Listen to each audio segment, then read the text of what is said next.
Pada hari Rabu lepas, Johor Darul Takzim mengumumkan ketibaan pemain baru Ubi Muda Indonesia Syarian Abimanyu. Pemain muda ini hanya berumur 21 tahun, beraksi untuk Madura United 2 musim lepas dan kini akan menyertai pasukan Johor Darul Takzim di Malaysia.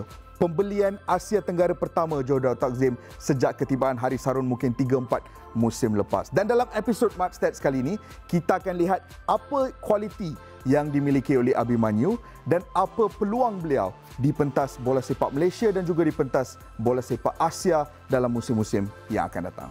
Pendekar, tapi jiwa masih berlegar, ibarat seorang saudagar yang mengejar sejarah silam yang telah pun dibubar. Perkara yang menarik tentang Abimanyu ini adalah beliau hanya berumur 21 tahun, pernah menghabiskan satu musim bersama Levante, kelab agregasi La Liga, pernah berlatih bersama pasukan tersebut untuk tempoh setahun, kemudian pulang ke pentas bola sepak Indonesia dan biarpun merupakan seorang pemain yang muda, beliau cukup aktif dalam kelibat skuad utama Madura United terutamanya musim lepas. Banyak beraksi dalam skuad pertama di pentas Liga 1 Indonesia dan banyak memainkan peranan penting dalam membantu Madura menamatkan kempen Liga 1 Indonesia di tangga ketiga. Sebelum kita memahami kualiti Abimanyu di atas padang dari sudut pandangan statistik, kita terlebih dahulu perlu melihat fungsi beliau dari segi posisi di atas padang sebagai seorang pemain. Kebetulan saya cukup lama untuk mengamati dia, sempat bertemu dengan ayahnya juga, bersama dengan Abi juga beberapa tahun lalu. Ayahnya bilang ke saya dan juga saya tweetkan juga di media sosial, kalau anaknya ini adalah pemain nomor 6 terbaik yang pernah dia lihat katanya. Ayahnya Abimanyu ini kan Coach Rasiman, dia asisten pelatihnya Madura United. Dia bilang, kamu gak akan lihat pemain nomor 6 dengan kemampuan lengkap seperti anak saya, dia bilang gitu. Dari sudut pandangan statistik, sebelum kita melihat statistik individu, kita lihat dulu statistik secara berpasukan. Kerana musim lepas, Madura United berada di tangga teratas untuk average ball possession, 56.4% kawalan bola.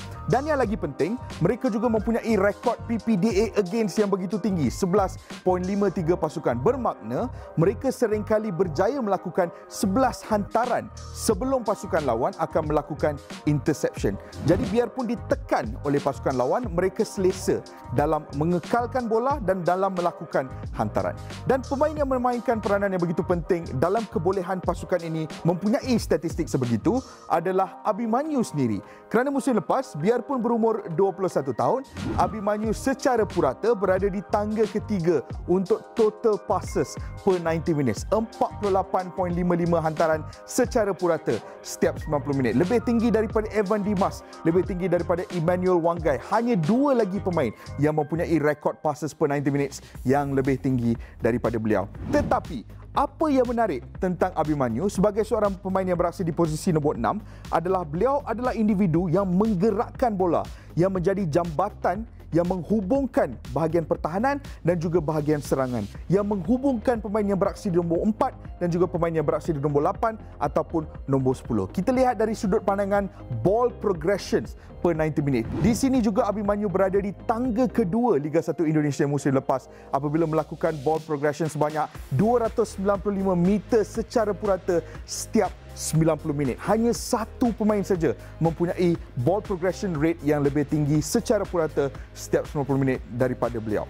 Kita lihat kriteria seterusnya pula. Passes into final third per 90 minutes. Dari sudut pandangan seorang pemain yang boleh melakukan hantaran ke dalam kotak penalti. Seorang pemain yang begitu positif. Di sini juga kita lihat Abimanyu berada di tangga teratas sebenarnya. 10.49 passes into the final third secara purata setiap 90 minit. Beliau adalah seorang pemain yang akan menerima bola dan fokus utama adalah untuk menggerakkan bola berdekatan dengan kotak penalti. Kalau kita nak melihat kualiti seorang pemain yang beraksi di nombor 6, statistik yang paling menarik secara peribadi buat saya adalah line breaking passes. Kepercayaan saya, pemain yang bisa stealing bola dan juga langsung menghantarkan bola ke depan dengan kemampuan yang bagus di Indonesia, saya pikir hanya ada 3. Abi, Deddy Kusnandar, dan juga Bayu Pradana. Top 3-nya itu. Maksud saya dalam menghentikan bola, line breaking pass-nya ini bukan dihantam, bukan dicuri di tackle, tapi direbut, di stealing, kemudian diputar jadi serangan. Di sini, Abimanyu tidaklah berada di tangga top 10.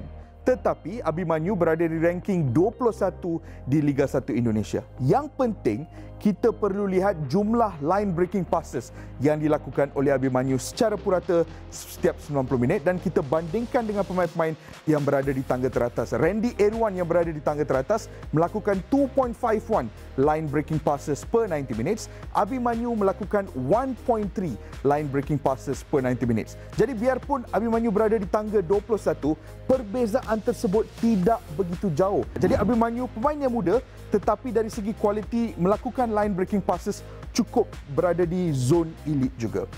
Antara perlawanan yang paling menarik kalau kita nak melihat prestasi Abimanyu di atas padang adalah musim lepas apabila Madura United menewaskan Persib Bandung 2-1. Persib kita tahu gergasi bola sepak Indonesia dan bukan mudah untuk menewaskan pasukan tersebut. Tetapi dalam perlawanan itu yang berintensiti tinggi dengan penuh tekanan di atas beliau, Abimanyu beraksi dengan begitu positif di atas padang sepanjang 90 minit dan berikut adalah statistik menarik dalam perlawanan tersebut. 53 hantaran dengan passing accuracy, ketepatan sebanyak 93% untuk seorang pemain yang berumur 21 tahun. Beliau juga melakukan 12 passes into the final third dalam perlawanan tersebut, melakukan 3 shot assist, melakukan 5 dual swan dan juga melakukan 5 ball recoveries di atas padang. Statistik ini kita selalu jangka daripada seorang pemain yang begitu berpengalaman, seorang pemain yang begitu selesa beraksi dalam perlawanan intensiti tinggi. Tetapi untuk seorang pemain yang muda untuk beraksi dengan begitu positif di atas padang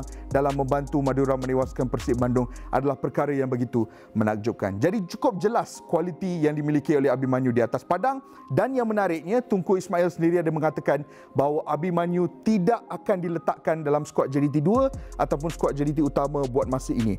Beliau akan dipinjamkan ke kelab luar negara untuk mendapatkan minit perlawanan untuk memperbaiki kelemahan dan menjadi seorang pemain yang lebih bagus. Menariknya, Haris Harun semakin tua dan mungkin Abimanyu dilihat sebagai individu yang boleh menggantikan Haris Harun untuk proses jangka masa lama. Saya cukup teruja dengan pembelian Abimanyu. Kalau korang dapat lihat mana-mana pemain Indonesia lain beraksi di pentas bola sepak Malaysia, siapakah pemain tersebut?